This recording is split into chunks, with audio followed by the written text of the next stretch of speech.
Knicks, oof. Just when you thought you saw their worst performance, this one might have trumped it all. Knicks get washed in LA 128 to 107. I don't know if it was a Fortnite marathon that they had going on last night or stuffed on In-N-Out Burger or skateboarding at Venice Beach, but they just didn't come to play, man. So we're going to break it all down for you. CP from the KnicksFanTV. My man Alex Wolf, after a long hiatus, returns to the Sunday tilt. Al, what's good, bro? Where you been, man? How's everything going, Al? What's going on, man? I've been good, There hasn't been that many Sunday games, at least not ones I can make it to, you know what I'm saying? Like, right, and this is probably the worst one to bring you back on, but glad to have you back either way, man. Yeah, it is what it is. It's all fun. You know what I'm saying? Like at least talking about it afterwards is fun. Watching it wasn't so much fun. Watching it was not so fun, man. I mean, we had a few days off to go out to the West Coast, get that West Coast breeze, and I mean, these guys just came out like they were still on vacation, man. The Clippers came out led by the Landry Shamet show. Not Landry Fields, his long-lost brother, Landry Shamet. Came in and destroyed us. Clippers overall went 19 three-pointers made, I believe. I mean, what did you see out there, man, if you saw anything? Yeah, it was, I mean, obviously it was Shamet going off at first with all those three-pointers. He had, 6 in the first quarter, 7 in the first half. I mean, that's ridiculous. You know what I'm saying? Like, you can't even prepare for that, man, for someone being that hot. But on top of that, I mean, the Knicks they weren't playing defense. Yeah. Like, really looked engaged other than Mitch Robinson, like the only guy who consistently looks engaged. Trier put an okay game forward, I guess. Yeah. I haven't even really put that much thought into the box score for this one yet because I just feel like it's all insignificant by and large. Basically, But Trier kind of did his thing again. He had 16 points, 5 of 7 shooting. Mm-hmm. I mean, he's got to have a pretty solid streak now going of like 10 to 15 plus points with under 10 shots now for a while, which, I mean, that's pretty solid. His shooting percentage has been really good, man. Yeah, really solid, good. like really, really, really good. Mm-hmm. Other than that, I mean, yeah, it was a crap game, dude. Like Vonleh, my other thing was Vonleh played well for the second time in 2 games. So I guess that's a plus. That's a plus. That's a plus because we had the APB out on Vonleh for quite a few weeks now, but he bounced back in the last game against Cleveland and had a pretty made a good showing in the second half as well in this game to kind of make the game respectable. I mean, we were damn near down by 40 at some point, but to your point, I think Mitch is continuing to bring it. If we want to look for any type of silver linings, as we always do in most of these games, Mitch continues to bring it. Today he finished with 16 points, 14 boards, and 4 block shots, man. I mean, this is one of the few bright spots that makes this season even worthwhile watching in the second half, man. It's Mitch. Yeah.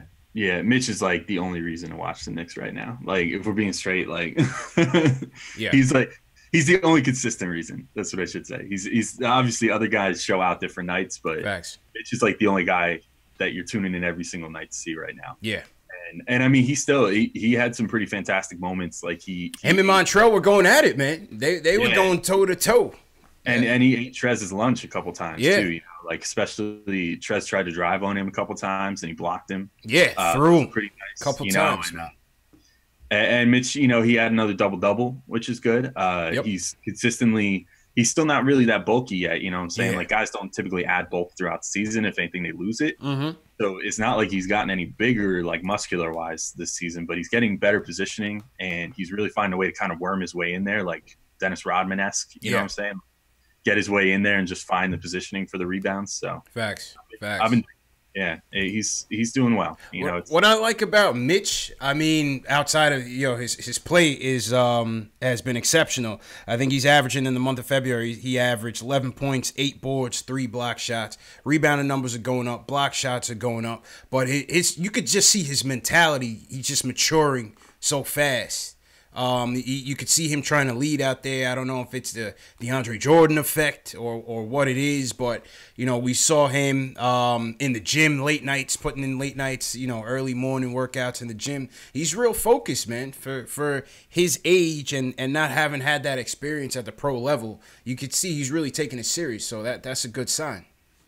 Yeah, I think I mentioned this on Locked On Knicks recently. Shout out Locked On Knicks. Yep. Listen to the podcast. But I mentioned this recently. I think that Mitch seems to do well with good mentors. You know what I mean? Like if he has, you saw earlier in the season, Rasheed Wallace showed up for one practice, and Mitch had one of his best games at that point. Immediately after that, and then now DeAndre Jordan shows up, and he's had a few weeks of DeAndre Jordan mentoring him, and all of a sudden now he's playing well, to a level that we didn't think was possible before. And looking very DeAndre Jordan-esque, sometimes, but even better if we're being totally honest. Like, DeAndre Jordan in his rookie season never showed like what Mitch is showing right now. Tremendous upside, man. They brought in Marcus Camby last week to talk to him, who also mentored DeAndre Jordan. So, and he seems to be accepting it. He's not coming in with a chip on the shoulder. He seems to be soaking it all in. So, like I said, man, one of the few bright spots in the second half as we wind out the season. I'm curious to see as the season progresses and as we move on with Mitch. Hopefully we move on with Mitch.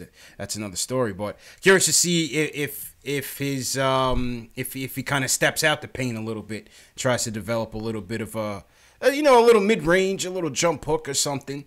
Did you see the shot chart that they put up on MSG today? Yeah, where he has literally every single shot that he's taken this year is in the paint. And mostly in the restricted area. And then he had one shot just outside of it. Yeah. Yeah. I don't know, like I've seen like the empty gym, videos of him shooting. Mm-hmm. It looks like he's got good form, but it's a pretty compact release and it's close to his body. You know what I mean? Like, not that I could demonstrate that well on this, but it's right. It's coming from here. Yeah, you know what I mean? He's not shooting from up here. Mm-hmm. So that worries me a little bit about him trying to get that off in game right now, because to be a guy at his height facing guys, that are at least as tall as him. I mean, if you're shooting from around your face, like you definitely have more of a chance of getting blocked, or not getting that shot off with enough room than if you're above your head. So we'll see over time. Yeah. I'd like to see him at least attempt like 2 or 3 3-pointers. Yeah, why not? Why not, man? Why not? Yeah, what do you have to lose? I mean, you're losing today's game by like 22 points or whatever, and at times you're down by like 40. So like, what's the point of at least give him one shot at a pick and pop one time, just you can get it off in game. But yeah, I think like I think actually if he would start busting that out now, he would at first see a ton of room right away because nobody would expect it. Nobody would even think that he could shoot it. But if he started making a couple, I'd start to worry a little bit about that release, with where he releases the ball from. But that's like, I'm thinking way too far into the future with him right now. Hey, listen, it's good to think about, because that means he's showing a lot of potential, man. He's showing a lot of potential, so that's good. One of the things that wasn't so good, perimeter defense. The point guard play left a lot to be desired. Dennis Smith Jr. didn't have so great of a game.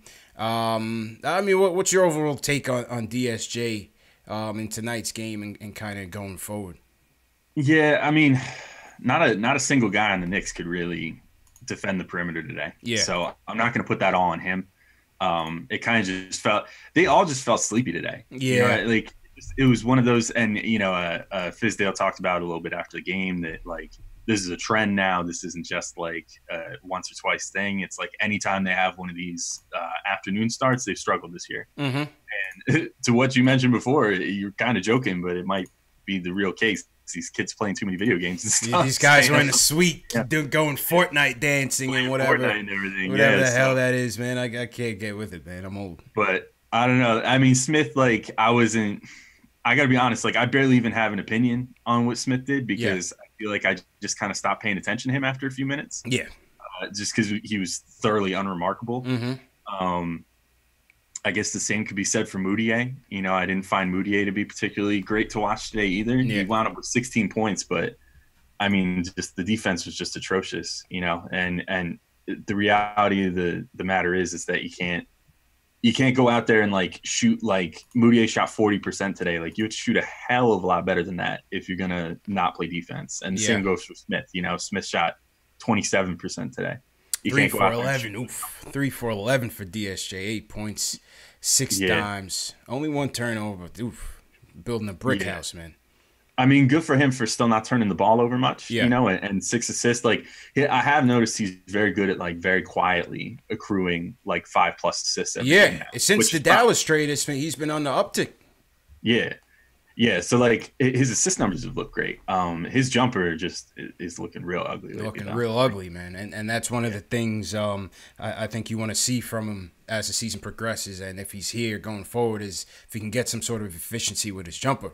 You know, that was always a knock with him. And it's been up and down since he's come. But on the flip side, the assist numbers definitely look good. Kevin Knox, not shooting the ball so well as of late. He seems to be on the downtrend since that Rookie of the Month in December. You know, what do you attribute that to? Dude, I'm like beyond. Yeah, I mean, he's a rookie, right? We'll preface that before we get killed in the trap. We know he's a rookie, but you know he's a rookie. He's hashtag only 19. Yeah, only 19. Don't forget it. So, and I'm not forgetting that, but you know he's really playing bad lately. Yeah, you know you can't sugarcoat it. You know it's like if you're gonna give him the big ups for having his good months and showing the flashes of what good Knox could be. It's true. You got to acknowledge the flashes right now of like this is the worst of what Knox could be. It's looking real shitty. Yeah. Like, I mean, his shot selection has been terrible. There was one shot in particular today that really like got under my skin. It was he brought the ball up. I think it was in transition or no, you know, it was like a fresh half court set. Mm-hmm. He got the ball handed off to him around like the elbow 3-point range, and he took a pick and like actually created a little bit of space. And then instead of like driving towards the rim or looking for someone to pass to or like anything else that he could have done, he pulls up from like 6 inches inside the 3-point line. Yep. And I saw you guys posted that. Yep. I did. I took that video right then and there because I was like, this is awful. Like, this is exactly what you don't want to see from a kid who's like struggling, has been shooting like 30% for the last like, what is it, like 19 games or something? Yeah. I mean, it's terrible, you know, and today didn't do anything to, you know, like ease those fears in me as far as, you know, him playing so badly lately. So, yeah, I don't know. I don't want to like, I don't want to crap on him too much because, you know, like he's young and everything, but I feel like this coaching staff really needs to like, I think that they need to get in his ear and sort of change his mentality. Like I think that he's been going into these games thinking I need to be a scorer. This team needs me to score to win. Right. So I'm going to score. And you rein him in a little bit. Yeah, they need to like change his mindset from like, hey, I have to be a scorer to like, hey, I just need to make winning plays, you know, and I need to like find my spots and maybe like try to get myself going with some open looks, you know, try to use some screens on the outside. Basket a little bit. Yeah, drive to the basket and not just pull it for the floater, you know, maybe start taking some contact. You know, it should almost be one of those things like when you play like in high school or whatever, when gives you certain goals before the game, you know, like, hey, I need you to go out there and I need to see you, you know, get into contact at least 3 times in the paint today. Like that's all I'm asking.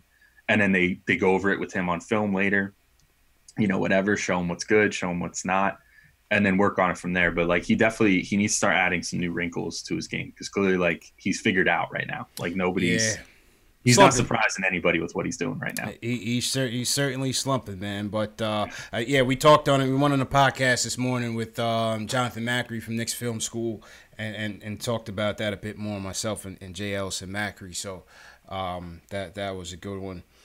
ISO, well, we talked about ISO. I think ISO seems like he's bouncing back. He kind of knocked off the criticism that he had hit a wall and just said, you know, he's just trying to figure it out and put it all together. He is currently, what's ISO's numbers? 50 in the last 6 games before this game, coming into this game, 15.7 points per game, 55% from the field and 50% beyond the line. It's good numbers for ISO, man. Yeah, and I mean his season numbers are like really high now too. I mean he's got his season numbers up to 10.5 points per game, 46% from the field, 60% from three and 84% from the free throw line. I mean, he's bounced back in a big way from earlier in the season. Like you just alluded to when everybody was talking about, he might have hit the rookie wall or he needed to add more to his game or whatever. And you know what, they talked about it. They talked about, I think in the pregame on MSG today, about how he's starting to use his left now. Yeah, a little more, definitely, very evident.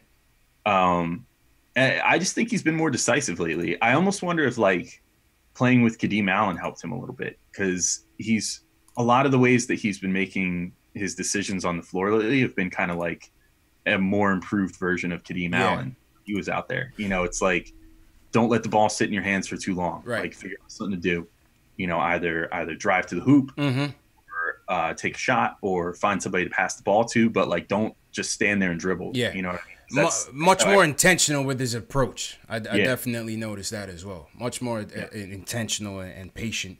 Not trying to force the issue too much, just kind of letting the game come to him. And that's what he said. That's what he said in the last post game. So silver linings, man. We're always looking for silver linings, Al. You know what I mean? On this 13-50 campaign, there's not much to say. Yeah. I mean, I feel like we already covered all the silver linings. Yeah, that's pretty much all we got, right? So, with that being said, shout out to everybody in the chat on this Sunday night. Shout out to the Knicks Nation chat, #1 post-game show on YouTube. Hit that subscribe button below and the notification bell if you're a diehard Knicks fan. This is the home of the diehard Knicks fan, where we talk about Knicks news, Knicks rumors, and post-game live discussions after every game, featuring live callers. First call of the night is going to go to, we're going to North Dakota, Al. We're going to Fargo, baby. Oh, my goodness. Yeah, Marshall called before, man. Marshall, what's going on, bro? Yep. Oh, man, Marshall completely ruined his introduction, man. Marshall, you still there? Yep. I don't know what happened to Marshall. He wasn't ready for his introduction, man. I tried to throw him the alley. I don't know. He got frostbite or something. Let's see. Gotta take some lessons from Mitch, Yeah. Yo, Marshall, can you hear us?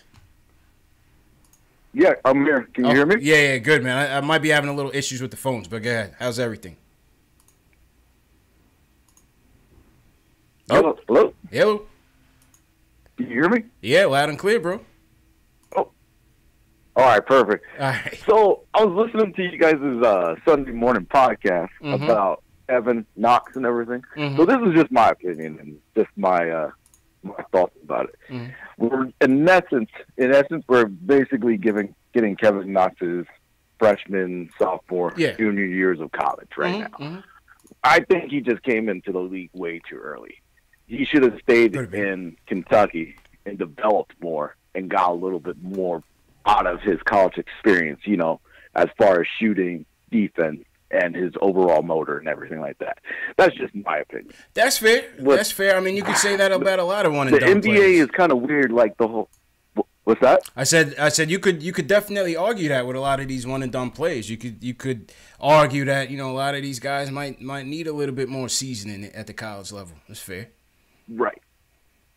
And so I don't know if the Knicks are bringing in people just like they did with Mitch to mentor and give them some more, guidance and things of that nature. Has the Knicks ever thought about sending possibly Kevin Knox down to the G League, the farm system, letting him develop more, then bringing him back? I don't know if that's going to be a big thing or not, but I just don't see them putting the investment like they are in Mitch, you know what I mean? With all the mentors and, putting them around Marcus Camby and all those other guys. Well, they brought in Bernard.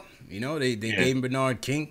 Okay. What do you think, Al? Specifically, if you recall, Fizdale specifically arranged for him to meet with Kevin Durant and with LeBron James too, if I recall. Yeah, and he's supposed to be working out with Paul George as well in the off season. So, So I mean, I'm still optimistic about Knox. I'm giving him the benefit of the doubt, and in essence, we were getting like the early years of Knox, where I think here within the next 1-2 years, we're going to see a better version of him. So I'm gonna hold off all opinions until then, and then make a solid choice when he gets a little bit more seasons. And then Mitch, it's himself. He's just going to become a star himself, just like kind of Kevin. What is his name? Timberwolves. Garnett. You know what I mean? Garnett came out of high school. He was just one of those phenoms that just kind of took the NBA by storm. So I think in a few years we're going to get our own version of Kevin Garnett in New York. You know what I mean? I wish if he could be half the player. opinion. That's how I see it. All right, appreciate it, Marshall. Hold it down over there in North Dakota, man. Man. Oh, no doubt. Yeah, man. All right, you guys take it easy. Later. You too. Yeah, man. That's my guy Marshall from North Dakota, man. We're worldwide out here, Alex. We're worldwide, man. Marshall is shooting for the stars, man. Yeah, right. Oh my goodness. I mean, that's one of the greatest players to ever play the game, man. Yeah. KG. If Mitch ever turned into KG, he's got a long way to go, but that would be nice. Yeah, that would be a nice guy for Mitch to get mentored by, but I also don't like Kevin Garnett very much. Yeah, he's an enemy of the state. He's an enemy of the state. We never got over that Honey Nut Cheerios comment. Nah, no Honey Nut Cheerios. Yeah, you know what I'm saying? He turned Mitch into like a super trash talker and make him very unlikable to everybody else around the league. I like Mitch as kind of like this little like meek dude who's just like chilling and like enjoying life right now. Yeah, he'll still put you on your ass though. Don't sleep on Mitch, man. Mitch no doubt. Like, I'm not saying meek like on the court, you know what I'm saying, but like his personality, like his interviews. And stuff. Yeah. Very mild mannered for right now. That's good. I like his like 3-word answers, to Rebecca Harlow and stuff like that. Like he just seems like he's still kind of like just living in the moment kind of thing. He's still living in the moment, man.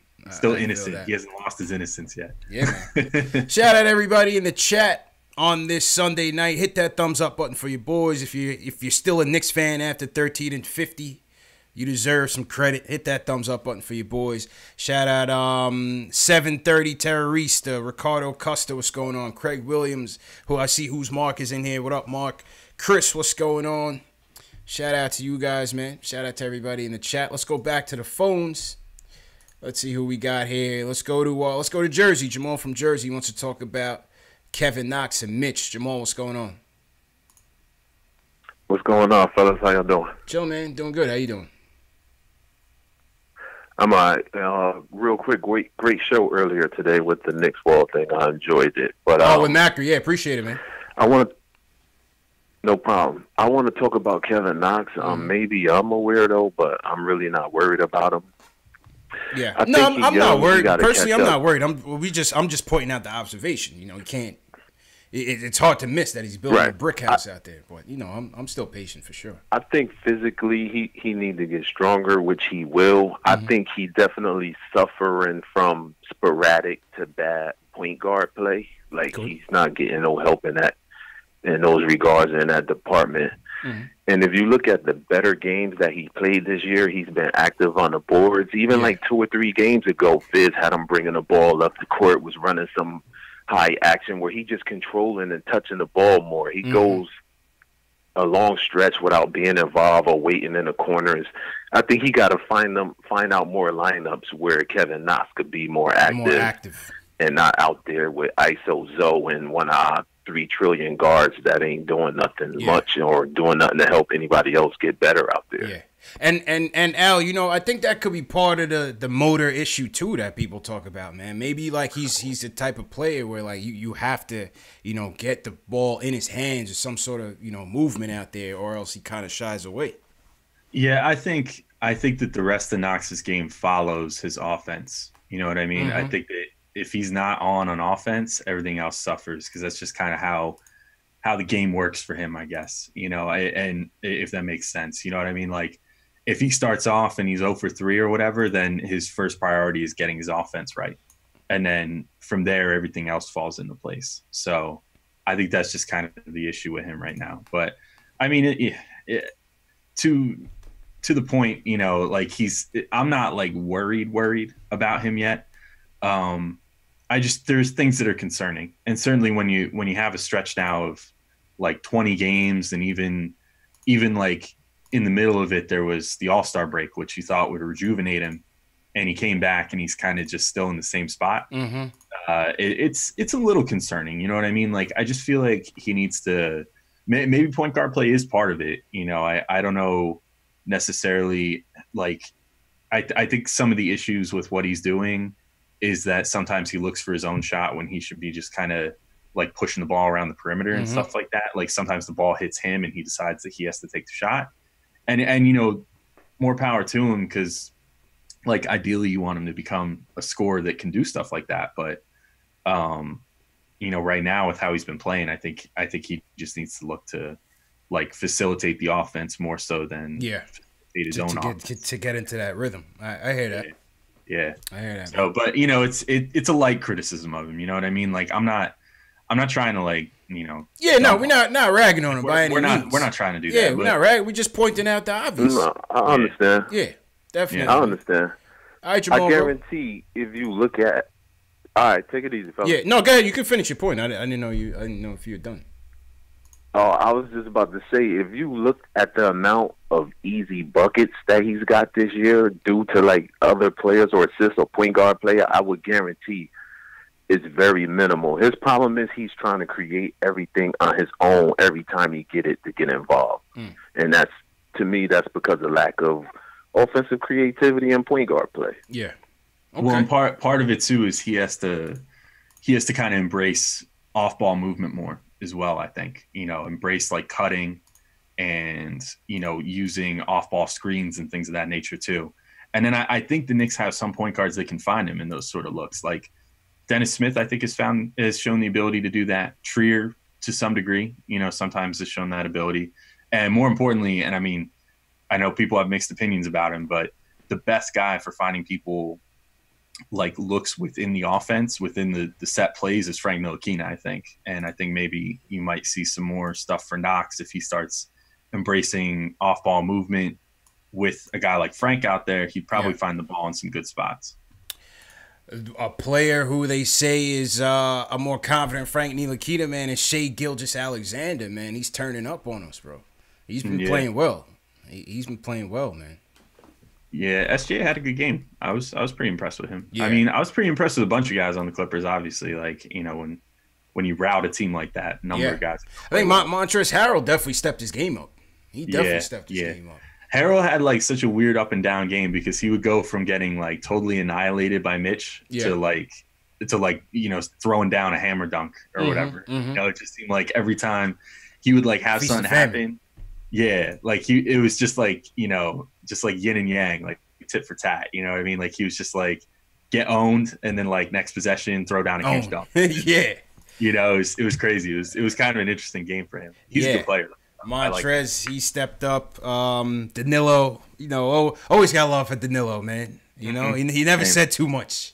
Yeah, I like Gallinari. You know, I'm happy that he's kind of found his place in the league because, I mean, damn, like he had 20 points in 23 minutes today. Yeah, and it was funny. I saw, you know, I was following like on the PNT Twitter. I was, you know, looking around the timeline or whatever, and the Clippers blog at one point was like, oh, Gallinari just let the ball stick to his hands. He stopped the ball moving. I'm like, shut up, man. Of all the things to complain about today, you guys have nothing to complain about. Up by 40. Like, what more do you want, man? Yeah, and Gallinari, I mean, he played a good game today. Yeah. You know, he had a couple moments where he maybe held it a little too long or whatever, but he had a good game. I thought he had a really solid game. I mean, yeah, Danilo definitely had a good game, man.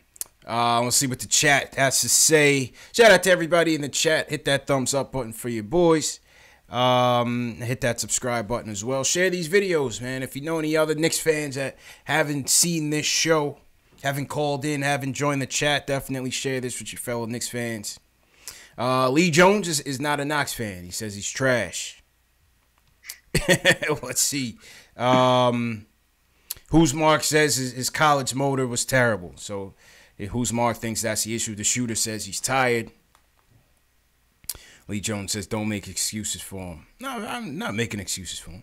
I think the he's tired part is really, I mean, if I was going to pick out one thing that I think is the biggest reason, I think it's that he's like, I don't want to say he's frail, like, cause he's not like super, he doesn't look like Tayshaun Prince used to look or something, you know what I mean? But he's definitely on the thinner side, and he's not very bulky.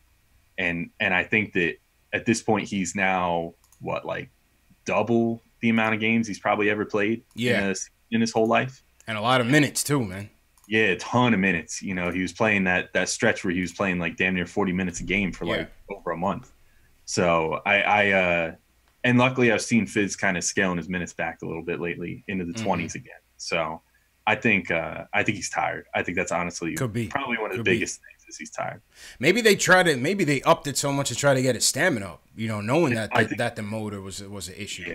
Well, knowing how Fizz operates, I think that is probably why they did it. But there's a point where you can push it too far, and then you take him from trying to get his conditioning up to just tiring him out, and maybe even tiring him out to the point that like he can't get himself right unless he sits a couple games or something. But like I said, there was even the All-Star break, and he still seems really like he doesn't have a lot of lift, and he doesn't gassed. He seems gassed. See what happens, man. Let's go to Harlem World. Alonzo from Harlem wants to talk about the squad in general. Alonzo, how you feeling, bro? Yo, what's good, family? What's going on with you, man? Yo, what's good, man? Long time, my dude. How you feeling? I'm good, man. I'm loving the way you popping now, man. You got it going, man. Appreciate you, Day one to now, man. It's like a metamorphosis, man. Your channel is blowing, man. I'm loving it, man. Appreciate it, my dude. Appreciate it, man. I'm gonna say a little. I'm gonna mention one name, and this is gonna be my defense with Kevin Knox. I'm gonna mention one name, DeAndre Jordan. If people we was already raving about Money Mitch when we got him during the summer league and everything. But if you look at how his game has totally launched crazy because of the addition of DeAndre Jordan, him having a veteran that can explain to him where to be, how to time block shots. Because in the beginning of the year, he wasn't getting those blocks because he was landing into people's zone and it was falling on him. Now he's getting those blocks and dominating the way he's dominating because of DeAndre Jordan. Kevin Knox doesn't have that. He doesn't have that type of veteran there to teach him how to get to open spots. What you mean, man? He's got Lance Thomas, man. Lance could teach us some things, man. Lance could get him in his spots, man. You have confidence in Lance, Lonzo? I mean, what I'm saying is,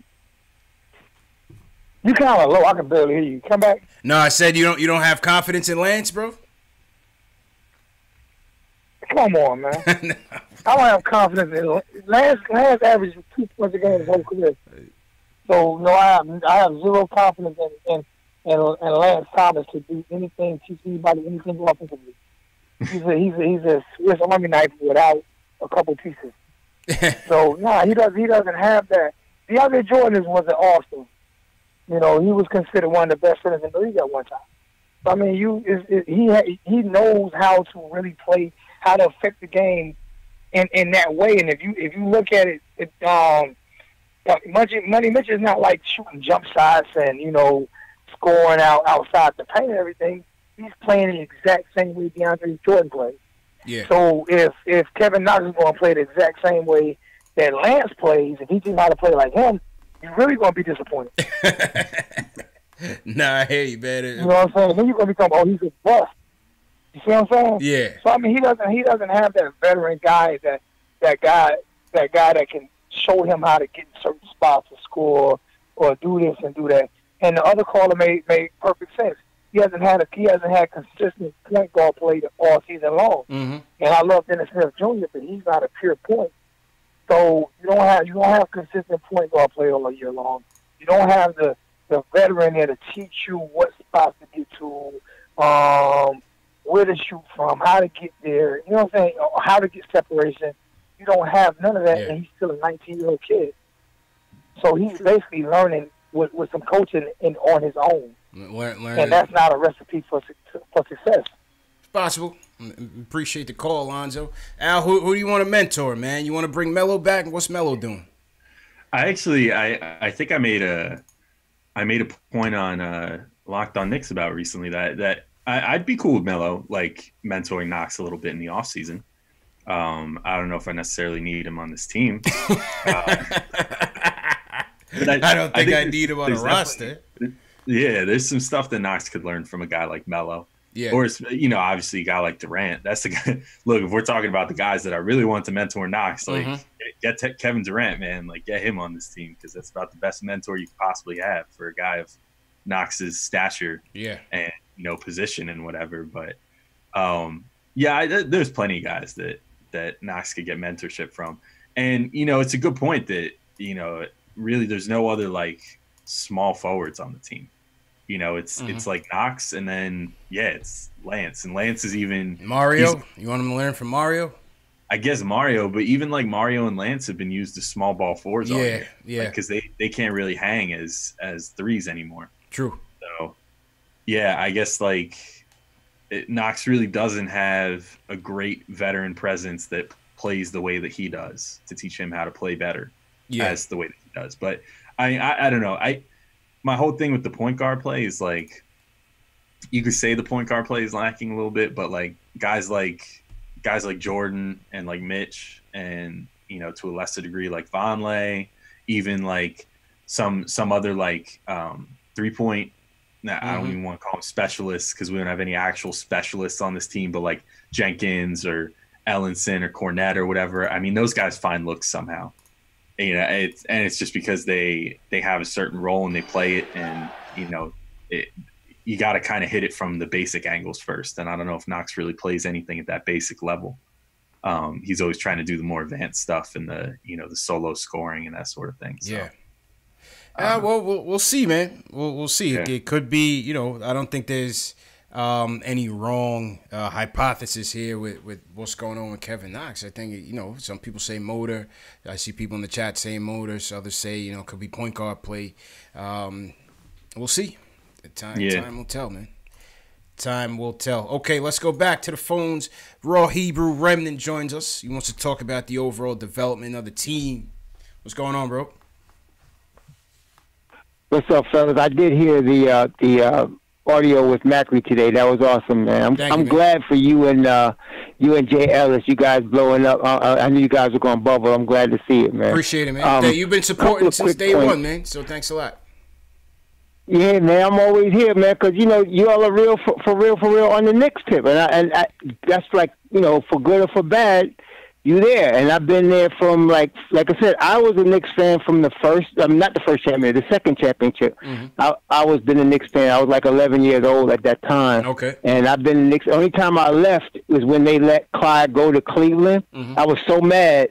I became a Boston fan for a little bit, but then when Boston drafted, they traded JoJo White, and I went back to the Knicks. And at that time, also, the Knicks got Bernard King from Golden State, and I was all in, and I was like back, and I wasn't leaving after that. But I've been through hell and high water with this team, and I have to say I am very, very excited about our team. I know the record's bad, and I know a lot of the younger cats don't remember all of these things, but, I mean, Mitch is a game changer, man. I mean, this dude, he's really going to be the deal. And I hope they don't trade him for AD. Yeah, I'm not saying AD, 25 years old, top 5 player. I get it. But this is a guy we drafted that's our guy. And to have a guy come through our system like that is a change. That's very rare in Knicks land. That's very rare. So that's number one.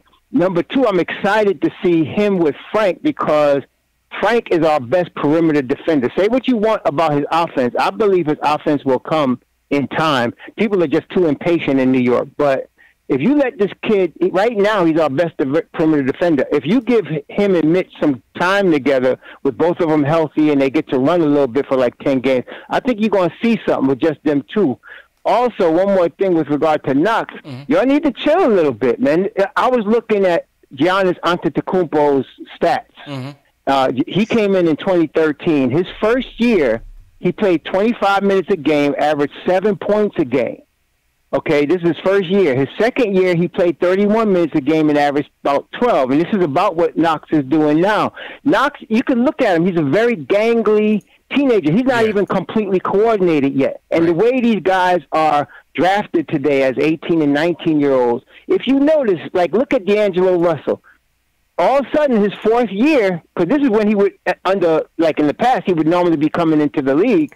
Now he's blowing up. Mm-hmm. You got to give Kevin Knox that time. I think I'm looking at him like a superstar in the making. We just got to be really patient and let him grow into his body and let him develop. I would just be treating him with kid gloves right now, like we were kind of treating Porzingis before he, shitted on us. But I'm just saying we should treat Knox like that because going forward, we got a stud in this kid. I just want us to be patient with him because don't worry about what he's doing now. I think he's going to be like next year.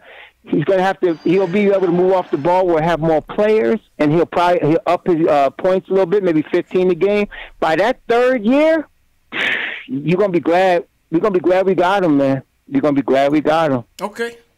I appreciate the call, man. Good call, bro. So that's the OG, Al. To his point on Mitch and the AD trade, Al, we haven't spoken in a while, but what's your stance on it in terms of what's going on in the summer? I had I don't know, I thought it was going to be like a hot take a couple weeks ago about that, where I was like, I don't think if it came down to it and the Knicks would, if this dream scenario plays out and the Knicks get Zion Williamson, at the top pick in the draft, which obviously is no certainty, but, we're all hoping for it. And then, they get KD and Kyrie and, things are looking real good like that. I think I've reached the point with Mitch where, if it came down to it, I would not trade Mitch and Zion Williamson for AD. Yeah. But, just because Mitch, I think the biggest thing with him now is you see how much he's already doing already. Mm-hmm. He's not a ball-dominant player. So if you bring in two ball-dominant superstars, they're not going to affect him in the slightest in his production. And just, for the small amount of money that he makes, the $1.5 million, I mean, that's crazy. That's a steal right there. It's 1% of the salary cap. Yeah. 1% of the salary cap. That's insane. And you have him for 3 more years at that price tag. That's tremendous value, man. It's crazy, yeah. So just his value on the court compared to his dollars, on the ledger sheet, it's a lot to pass up on. You know what I mean? That's a lot to give up on to send him to New Orleans. And on top of that, you're talking about in this dream hypothetical, you have Zion Williamson also, who looks like a generational talent at the top of the draft. You can't give up 2 guys like that. Even if you're getting Anthony Davis back, you gotta kind of hoard certain assets, and those 2 are 2 that you would definitely want to keep in that case, I think. Definitely, man. Definitely. I mean, my stance has always been the same. I don't want to give up on Mitch. I don't want to see us mortgage the future once again for some win now, short-term satisfaction. Yes, a team of those 3 would be nasty. Don't get me wrong. It would bring MSG back. People would blow the roof off every single night. But look at the depth that these other teams are coming with. Look at what Philly's coming with. I'm pretty confident. I just feel like they're going to bring back that whole team next year, like Jimmy Butler and Tobias Harris.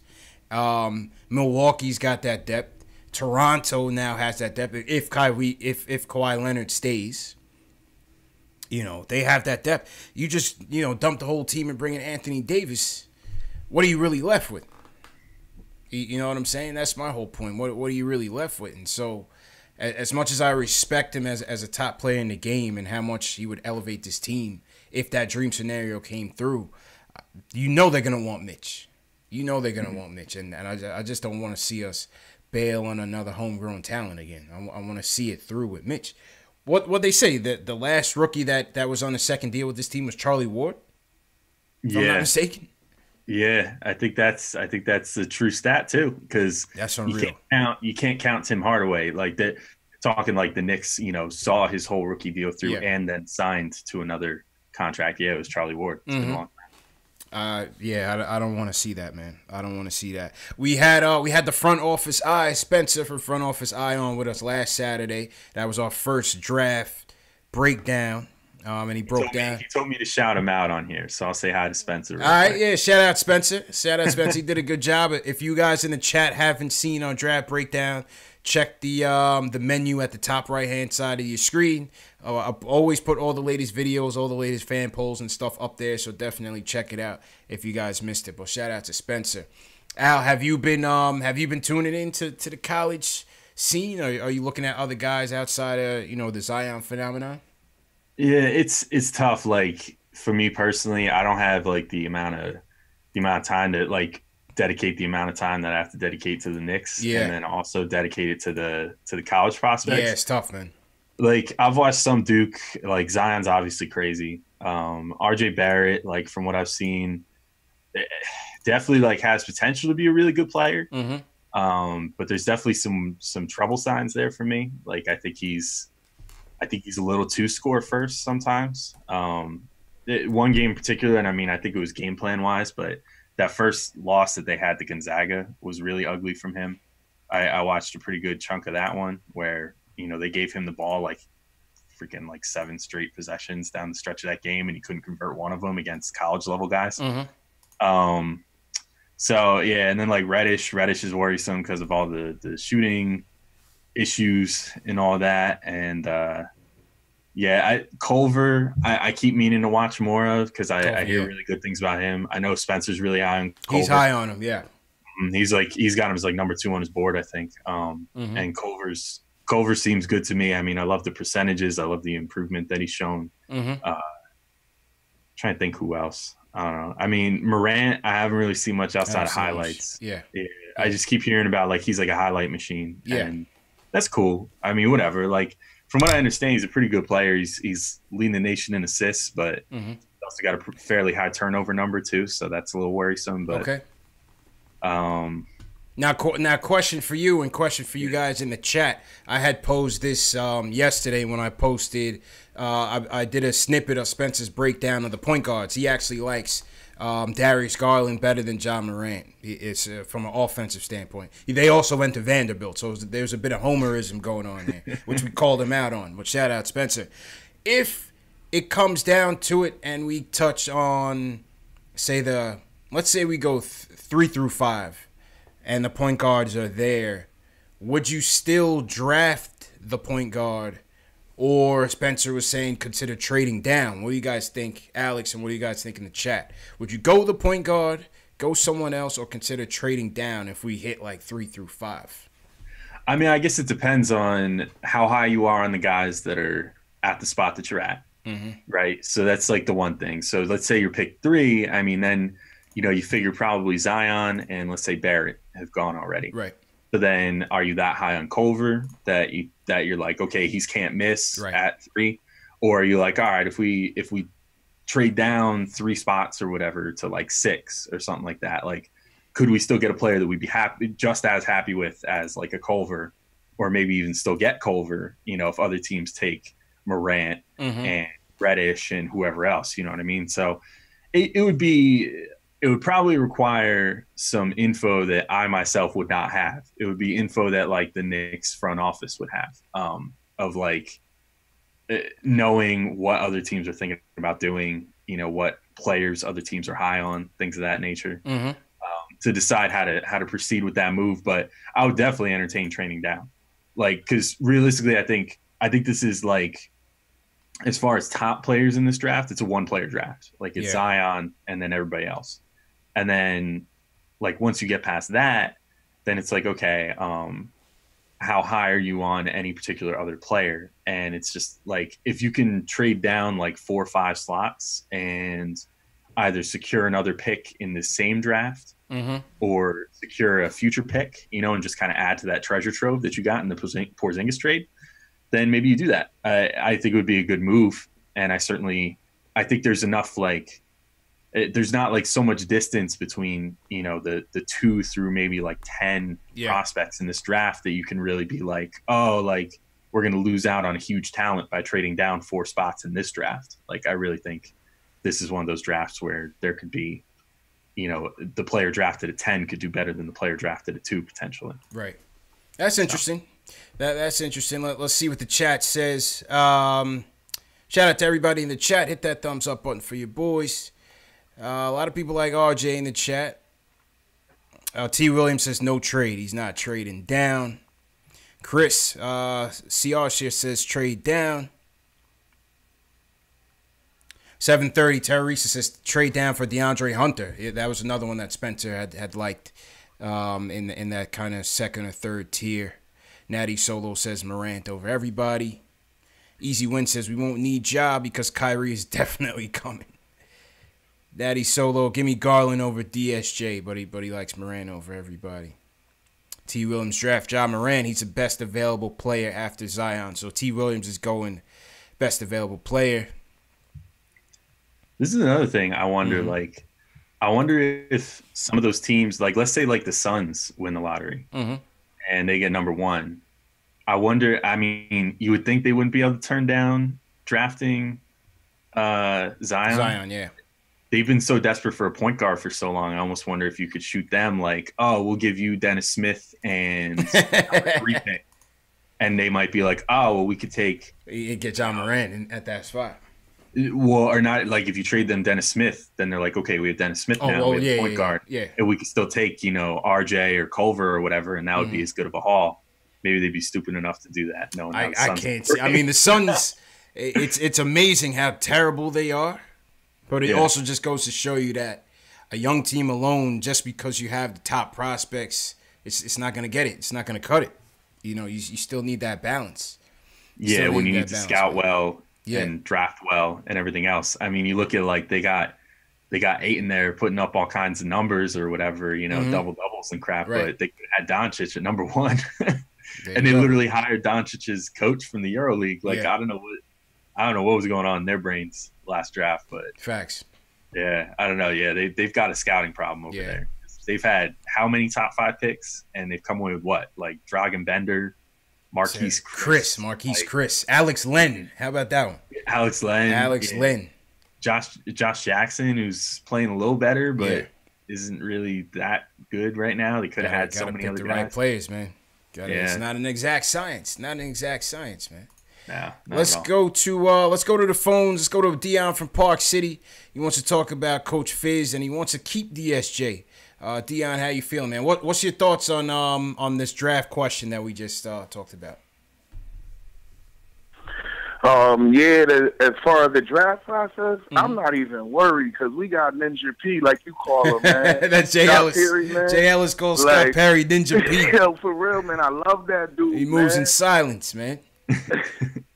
Yo, for real. And y'all remember, like, was it 2 years ago? Not when they took De'Aaron Fox.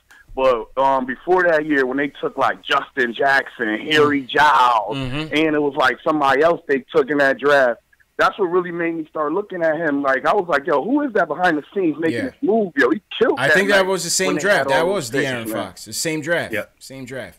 That was De'Aaron Fox with Harry Giles and Justin Jackson. All of them came out? Yeah. All 3 of them, yeah. Yeah, man. Yeah, well, that night, man, he killed it. Like, you know what I'm saying? It was straight robbery that night. So, but yeah, man. Another thing, too, though, like, if we get RJ, I'm all right. Because RJ seemed like he a lock to be a good pro. Like, you know what I'm saying? I feel like I'm not so down on the prospect of RJ Barrett as a lot of people are, man. I see a killer instinct in this kid. I just feel like he's gonna have a good career at the next level, man. Everybody has flaws, man. I can't get too into this guy doesn't do this, he doesn't do this. He's in college. I'm not expecting him to do everything. Yeah, man. Yo, RJ got an NBA game, straight plain and simple. His game is a straight NBA game. Like, he's the new 2 guard in the league. He's better than DeRozan already, like, offensively. Got the same problems. You know what I'm saying? Can't shoot. He's gonna be a problem. Yeah. I like his aggressiveness. I like that he stays aggressive. I get the shot selection.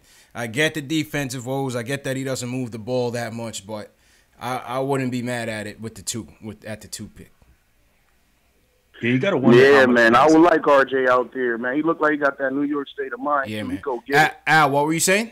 I was gonna say, you got to wonder how much of that is coached into him too. You know, like by Coach K, like the fact that he takes so many shots or whatever. Because even when they have interviews with like Zion Williamson after the game, he's always talking about like, oh, this is RJ's team, blah blah blah. Like maybe that's just coached into him. I don't know. maybe that's why he plays how he does on that team. Right. Yeah.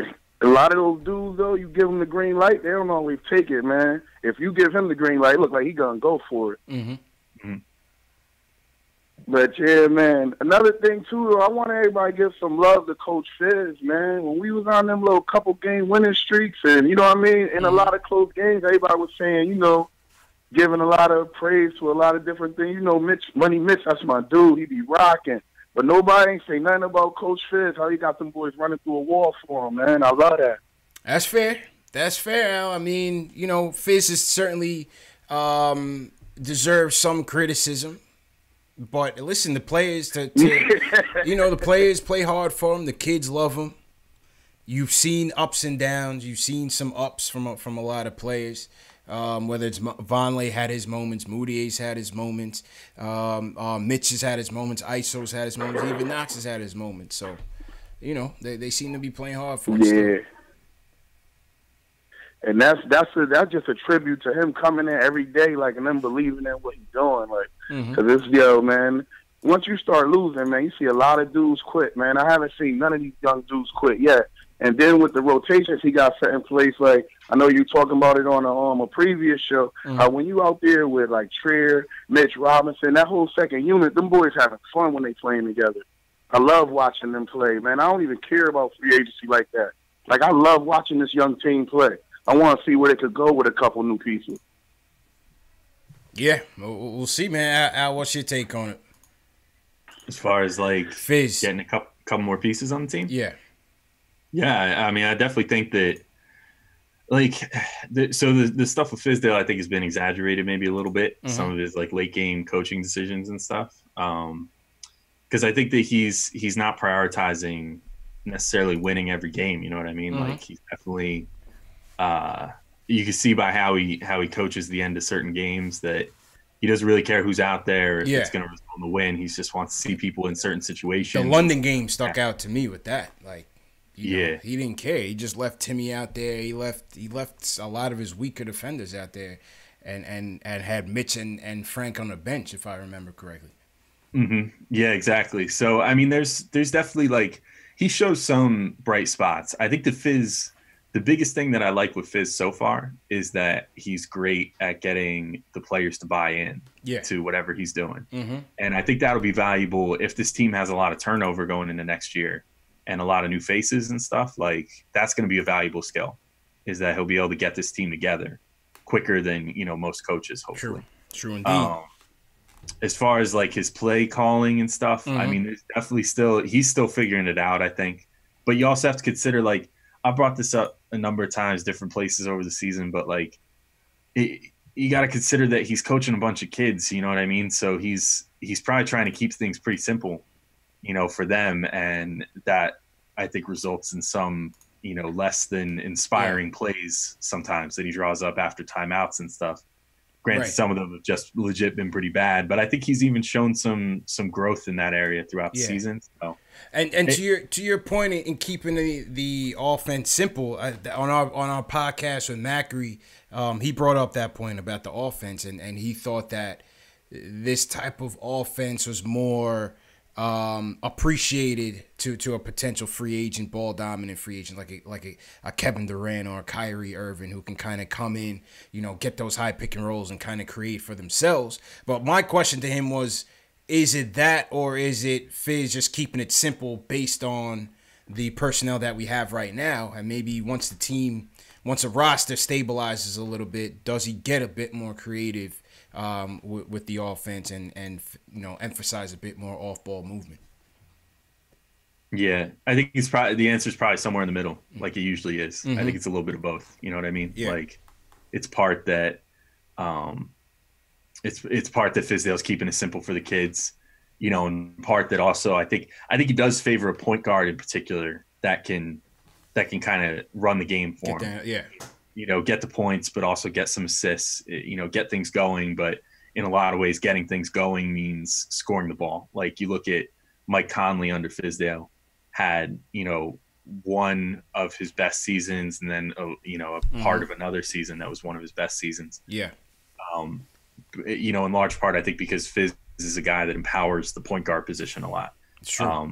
And uses the point guard as a means to running everything else, which obviously is what you want to do. But with Fizdale more so than other coaches, I think he relies on the point guard to really set the tone. True and the indeed. Knicks, and the Knicks for most of this year have not had a point guard that's really far above average. Certainly like average to slightly above average at best on certain nights, and that's about it. So. Yeah, no, I agree. And speaking of point guards, man, I think his confidence in Moutier is pretty evident. I think, people are still asking, how do you still have confidence in Moutier? But I get the feeling that they're really entertaining, Moutier is kind of like a backup plan going forward here, man. What do you think? I don't know. The price tag is kind of pricey, but I don't know how pricey it's even going to be, if we're being honest. The only way that I think that the price will go up on Moutier is if a team like the Suns or the Magic, something like that, a team that needs a point guard. Well, the Magic don't even need him anymore because now they got Fultz. So yeah, there goes another potential Moutier suitor. But, if a team like the Suns use whatever cap space they have, try to make a run at him and, offer him a little above what they think would be willing to pay, that's about the only way I see him getting overpaid. I think realistically what's probably going to happen if the pipe dream is actually going to come true, they're going to have to renounce him. Right. Because his cap hold is really, really high as a lottery pick. But I don't know. I don't know how to feel about it because the way that I look at Moutier, and I wish that the Knicks would, and Fizdale in particular, would seem more like they're looking at it this way, is if you already have Dennis Smith Jr. under contract for another 2 years after this one on a rookie deal, who's basically a better version of what Moutier gives you, then why are you going to bring Moutier back? Right. He's not giving you anything that Dennis Smith can't give you, but better. So that's kind of the way I look at him. I hope he's not part of the plan. And I mean that in the best way possible. I really hope he's not part of the plan. I feel good for him, for having sort of pulled his career back together this year, and for Fizdale for having sort of fixed him or whatever. But yeah, I don't really want him on the team pass this year. Yeah, I think I'm good, man. I think I'm good on that. The last player, when we were talking about player buy-in, DeAndre Jordan. So I guess the buyout period has now passed, and we did not buy out DeAndre Jordan. The media asked him, what his situation was. He said he likes it here. He said he saw no reason to request one, and it seems like he's bought in with Fizz, and he's bought into that mentorship role. So that's kind of interesting. You figured DeAndre Jordan could have basically landed on and played some meaningful basketball in the second season, but it seems like he was content with sticking it out here. Yeah. Based off his personality, he kind of seems like the anti-Cantor in terms of in every way, man. In every way. He's a few years older, obviously, so there's that to consider, and he's made a lot more money in his career and stuff like that. So he's not so much playing for his next contract. Yeah. But I think that Jordan probably understands that, it's not like if he got traded somewhere, if he got bought out or whatever, that he's losing bird rights or something. So that didn't worry him first off. So he was like, whatever, I'll just stick it out here. And then secondly, I think he knows teams have the book on him. If someone wants to sign him to a big money deal this offseason, they're gonna. There's nothing holding them back. Right. You know what I mean? They already know exactly what he could bring to the team. And in the meantime, I think maybe he's kind of enjoying maybe just for once having a zero pressure situation where he can just kind of mentor, a young player and help some guys out. It seems like he likes Fizdale in the locker room and stuff. So, I mean, it was nice to see. I'm glad. Yeah. I'm glad he didn't get bought out and re-sign somewhere else, because I actually really like him. And yeah, I like him. As we've already said, and as some of the callers have already said, I mean, his impact on Mitch Robinson is pretty great. Yeah. I mean, if he's willing to take about 5 times less than what he's making right now. Yeah, certainly. Come on back. I mean, you got to consider this is, again, this is reaching and starting to look at things that aren't, materializing yet. But he's really good friends with Kevin Durant, so maybe he just wants to stick around here and and then eventually sign a deal in the offseason. Yeah. But who knows? And it's not like the Knicks are going to be able to offer him like more money based off of, you know, having rights or anything to him. That's right. So he's going to have to take a fairly significant pay cut, but maybe he wants to ride it out here and just kind of be the first guy to welcome Durant in with open arms. I don't know. True indeed, man. But yeah, DeAndre has definitely been a good presence here so far, no doubt about it. Before we get back to the phones, once again, shout out to everybody in the chat. This is Knicks Postgame Live, #1 postgame show on YouTube for the fans, by the fans. Make sure you guys are hitting that subscribe button. I'm vastly approaching 10,000 subscribers. Hit that subscribe button below. Some of you guys watch every day and still haven't hit that subscribe button. Maybe you don't know how. Just hit subscribe.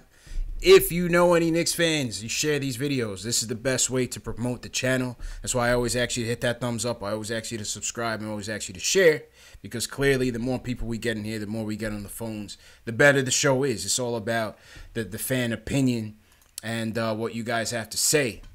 But also, for those of you in the tri-state area, on Friday, March 15th, that's in 2 weeks. Yeah, we just got paid, so yeah, next payday, 2 weeks. Easy to get to that calendar date. We're doing another watch party 2.0, with me, yours truly, Alex Wolf, the Knicks Film School, Hard Knicks Life. Jay Ellis will be there, Knick of Time Show. The Locked On Knicks people will be there. Gotham Sports Network doing another watch party for Knicks Spurs at John Sullivan's in New York City, 210 West 35th Street. Free to get in. Proceeds will go to the Garden of Dreams Foundation. I think we gave we gave him a check for about $700 last time out. Yeah, it was. I think it might have been over 800. Okay, it was pretty solid. Yeah, it was good. Yeah. Also, I should note, everybody should bring cash. Bring cash. Yeah. Because they're doing $8 cash drinks, and I think any cash drink sales are going to go towards the charity donation. So, and it's like 25% of all drinks, and they're doing like $8 beer, wine, and well drinks. Okay. So they're going to give $2 for every $8 drink sold to Garden of Dreams. Okay. And we're still waiting on official confirmation, but we might have some raffles and stuff too. So definitely good to have cash for that. All right. Cool, man. Yeah, definitely. If you guys didn't come to the last one, definitely come through. It was a real good time. We actually got the W. That was a Dallas game when Mitch and ISO went off. And, yeah, that was a good time. So I see people in the chat already confirming their attendance. So shout out to those guys. All right, let's wrap up on the phones. We got a couple more phone calls in. We'll skip the play ratings today, Al. We lost by damn near 30. Mitch did well. We like Mitch. Those are your player ratings for tonight, man. Jaleel from Long Island, he's on. He wants to talk about what we do if we strike out in free agency and the lottery. What's going on, man? What's going on, man? Chilling.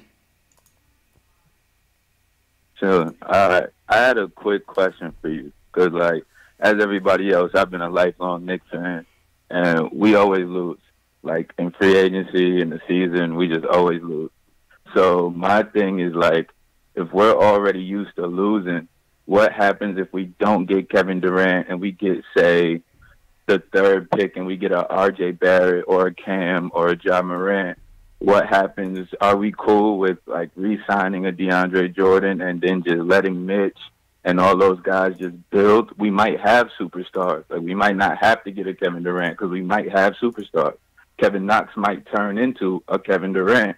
DSJ might become, who knows, you know what I'm saying? Like, these guys might get better, so who knows? Maybe not Kevin Knox being a Kevin Durant, but you know what I'm saying? He might become a good 20-7 small forward, you know what I'm saying? So what happens if we have that? We don't need to sign a Kevin Durant, and we did it naturally like Golden State. Nobody thought Golden State had what they had till they had it, and they got a ring.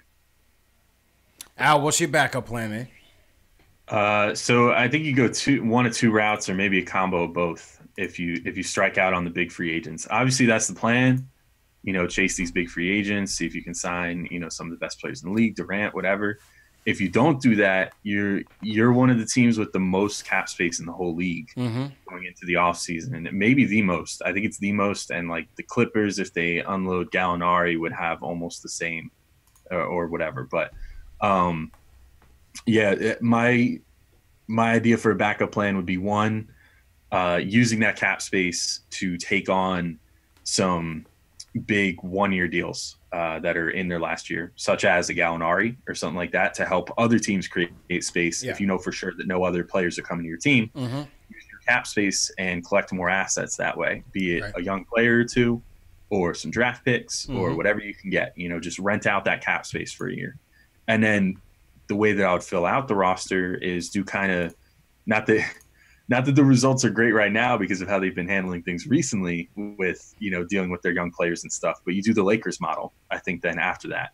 You sign a bunch of veterans to above market value 1-year deals and bring them on just for a year. Yeah. So sign guys, that might normally command a contract of like 2 years for $20 million or whatever.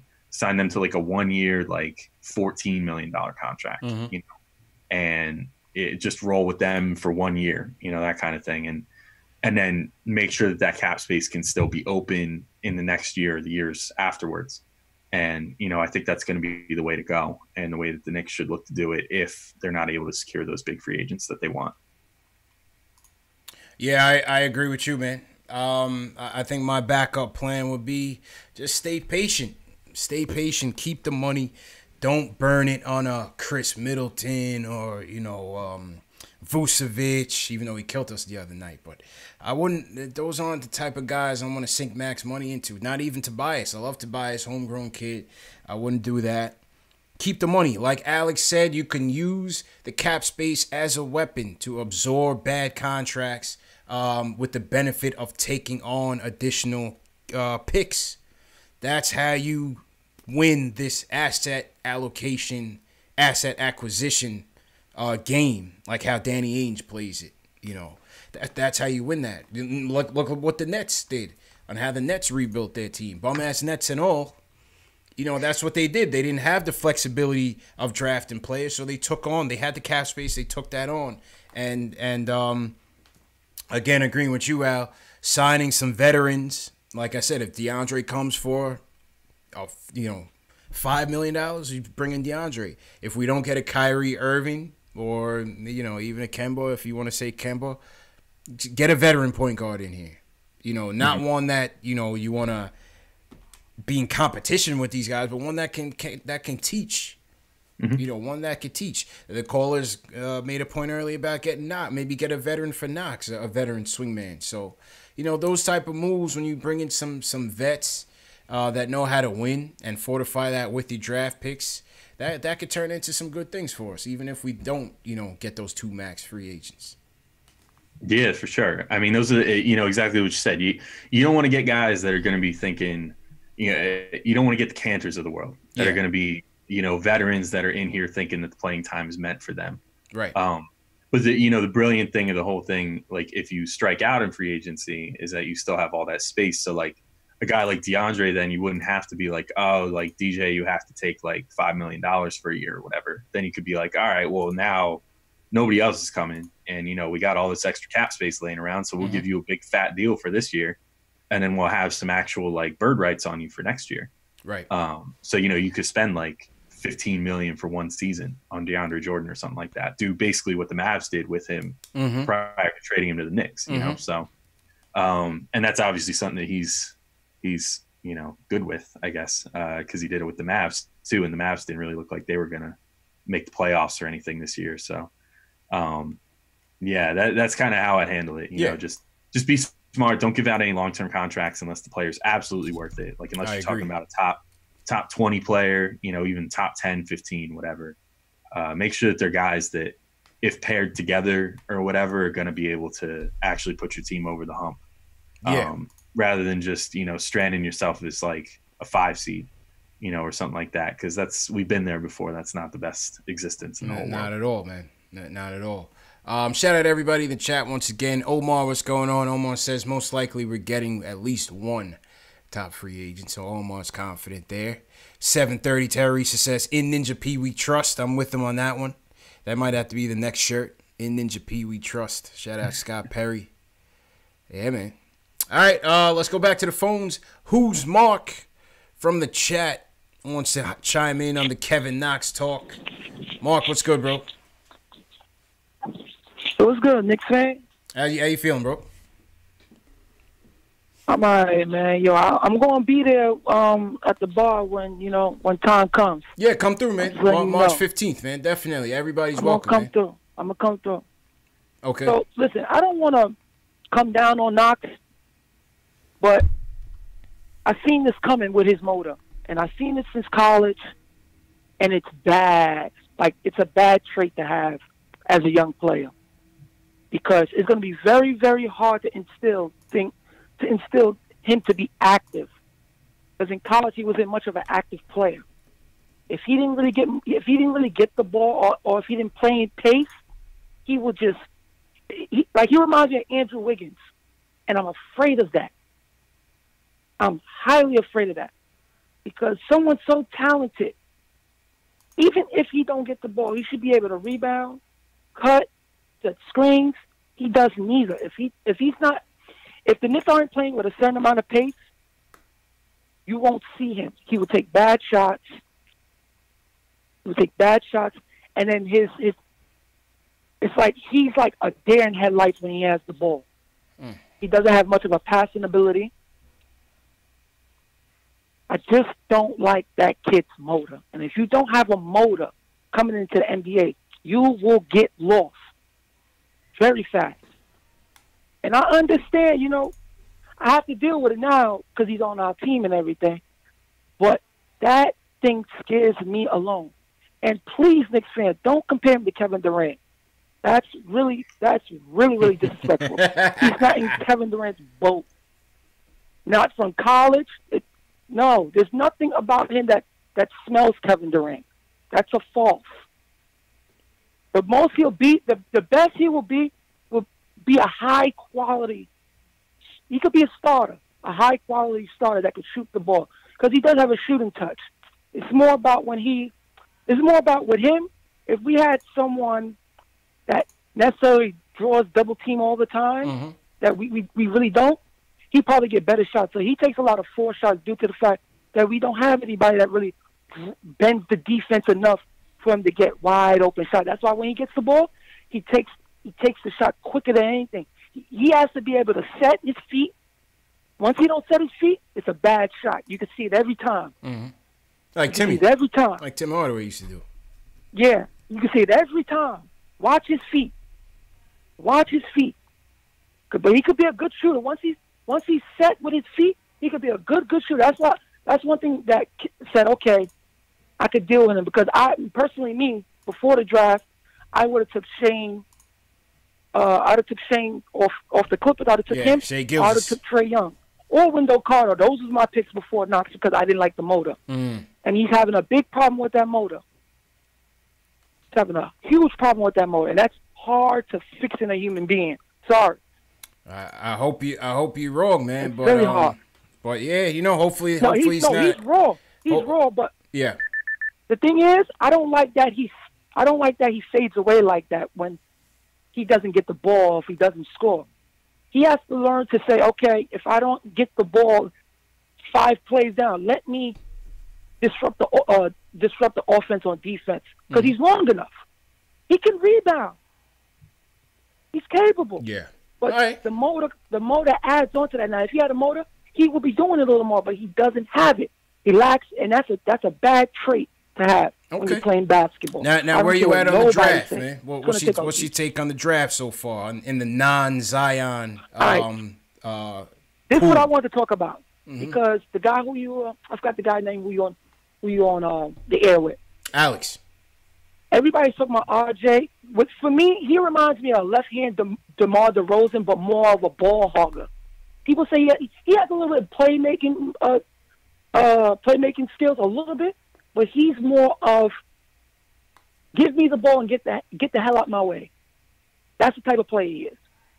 And if we would have drafted him, he wouldn't be good for the Knicks because we're going to need a guard that's able to share the ball with the players that we have. So we get them open shots and better shots. We can't have another ball handler that's hogging the ball. That's why my theory with Cam Reddish, the way he's looking, is because he's been put into a certain role because he could shoot it better than RJ. If RJ doesn't have the ball, what else does he do well? What else does he do without the ball? Yeah, you were definitely So a Cam Reddish guy from earlier this season. Huh? I said you were definitely a Cam Reddish guy from earlier this season, for sure. To me, I think he has a better skill set, but he's not going to be able to show it because he's playing with RJ, and RJ needs the ball to be effective. That's why they give him the ball more.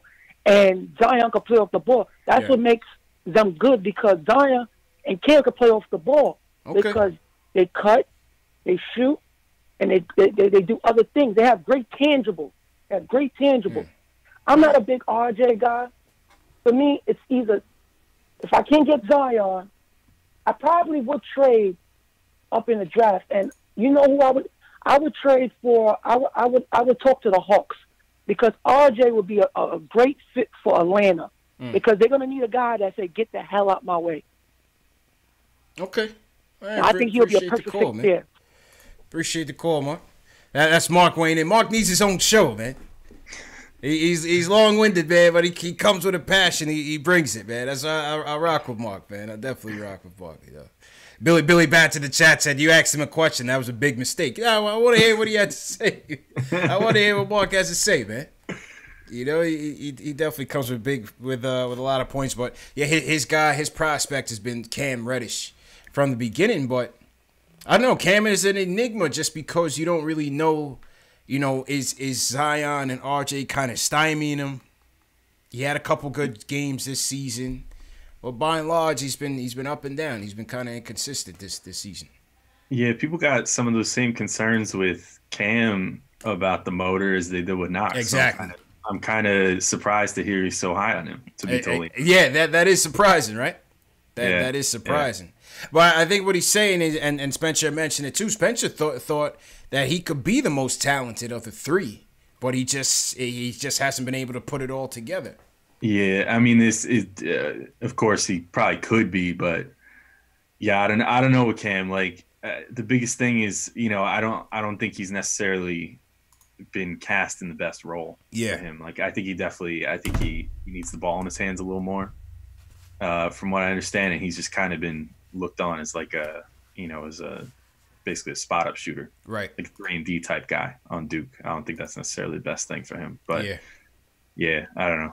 That's like my amateur analysis on him. Like I said, like we were talking about before, I put some time into the college guys so far, but not nearly as much as I want to. Yeah. And Cam's one of those guys I definitely feel like I have to sit and like micro analyze everything. Just take everything at face value with him. He looks pretty bad, but like if you could dig into it and really figure out like what he's doing well and what he's not, I think he's probably a better prospect than what people give him credit for. Yeah.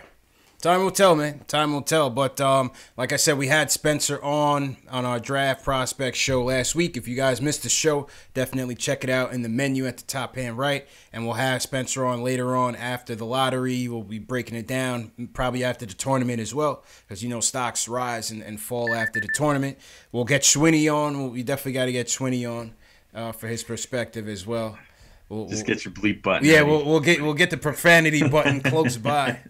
You know, when Schwinney sounds off, but yeah, man, good stuff. All right, last call of the night. I got to eat dinner and watch some Netflix tonight. Joe from North Carolina, he wants to talk about the draft and the free agents. Joe, how you feeling, bro?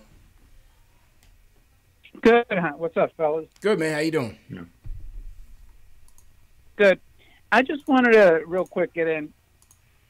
The whole plan that the Knicks seem to have, right, hinges on getting KD for the most part. I mean, there's other free agents, but I think he's the prize that they want to get. Yeah. A guy like KD, if he comes here, he's going to want essentially to build his own team. He's going to more or less be carrying the same weight that LeBron carried to the Lakers. So now, if you put 31-year-old KD, and let's say he does convince Kyrie to come on board, these guys might just say, hey, man, we're not going to play with these kids. Look, it already happened with the Lakers. You know, we're not going to get anywhere with a supporting crew that's 20 years old, 21 years old. So he himself could blow up the entire team, including Mitch.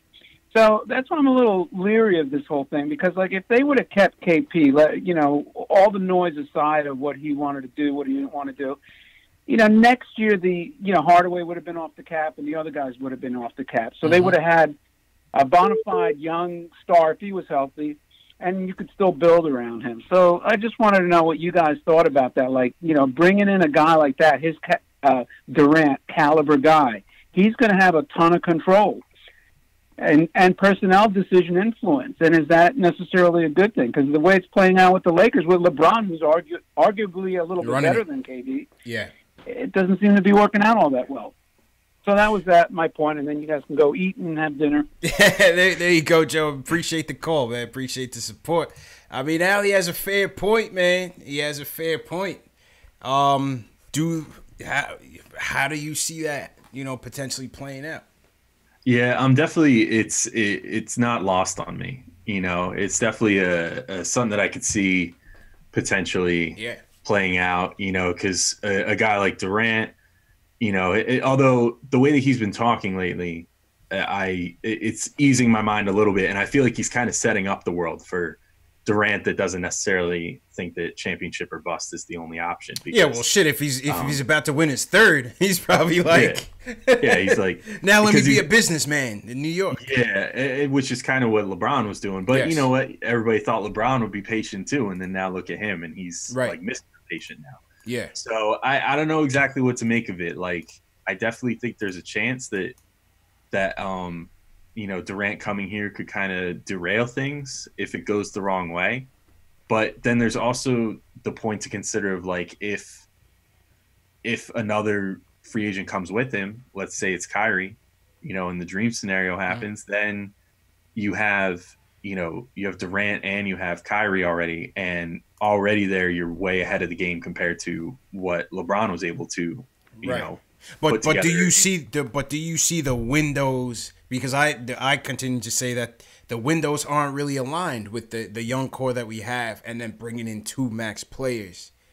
I hope, I guess, would be the way to put it. I don't know what necessarily to think, like, definitively, but I hope that the Knicks front office would look to strike some sort of balance there, because I actually don't think there's anything wrong with trading a couple of the young players in order to bolster up and make a run for a championship or something, if that's something you really think you can do. But I think there's a good balance to be struck there. Like, you don't want to give up every single young player on the roster, exactly, because you have to leave yourself some future flexibility. Now, thankfully, also they still have all their own draft picks going forward, and a couple of Dallas draft picks going forward too. Right. So that helps things along too. Like, that over the next, whatever it is, 6 years or whatever, or 5 years, whenever that last pick conveys, they're going to have draft assets that whole time. Yeah. So that's good to know too. So if you trade some young players for a more established player now, you're not necessarily killing yourself later on. Right. You're not completely emptying the bank. Yeah, and you don't even necessarily have to go after someone like Anthony Davis, who's like cream of the crop. If you already have a Durant and an Irving or something like that, then maybe you just trade some of these guys for like a not quite a tertiary star. I was saying Bradley Beal. Yeah, I was saying Bradley Beal. I brought up his name already too. Obviously Washington's not going to have too much to play for the next year and change. Yeah, Wall gets healed up, so they might want to take on a couple young players just to try and kind of bolster their team a little bit. Which with how capped out they are going to have very limited options over the next couple of years. So yeah, that could be someone to go after. There's just so much at stake here, man. So much that can change things. What is KD's motivation if he does want to come here? What would his motivation want to be to come here? If he did come here, is he trying to bring a second guy out? You would think so, right? A Kyrie. Then you're looking at Kyrie's situation in Boston. Every day, every loss, it just gets more murky. That whole situation there. And, Boston's trying to get in the AD sweepstakes. Do they try to trade for AD and then sign Kyrie? I mean, AD and Kyrie can almost shape this whole offseason together. So I don't know, man. But we'll have a lot of time to talk about it. We talk about it every day since the team is 13 and 50. But, yeah, man. As the world turns, Knicks edition, man. You know what I'm saying now? Every day, it's just a new adventure. Absolutely, man. So on that note, let's close it out. Al, you know the deal, man. Promote your shows, tell them where you've been and where they can find you at. So you can find me on Posting and Toasting, SB Nation's Knicks blog. That's postingandtoasting.com, at PT Knicks blog. On Twitter, you can find me on Locked On Knicks, Daily New York Knicks podcast. That's at Locked On Knicks on Twitter. We're on all the various services, iTunes, Google Play, Spotify, Stitcher, wherever you listen to podcasts, we're there. And if you feel like just listening to me personally, you can find me on Twitter at the Alex Wolf with an E. There you go, man. There you go. He says that's it. That's it. As he broadcasts the whole resume, man. But nah, great show, Al, and thanks again for joining us, man. And to all you guys that joined us too, man. We had almost 300 people in the chat on this Knicks 128-107 loss to the LA Clippers. Replay of the show is in audio format, as you just saw. Spotify, Google Play, iTunes, Stitcher, and Alexa. If you have an Alexa, just say Alexa, play KnicksFanTV, and you'll hear the latest upload of the show in podcast format. Speaking of podcasts, check out the podcast that we did with Jonathan Macri this morning.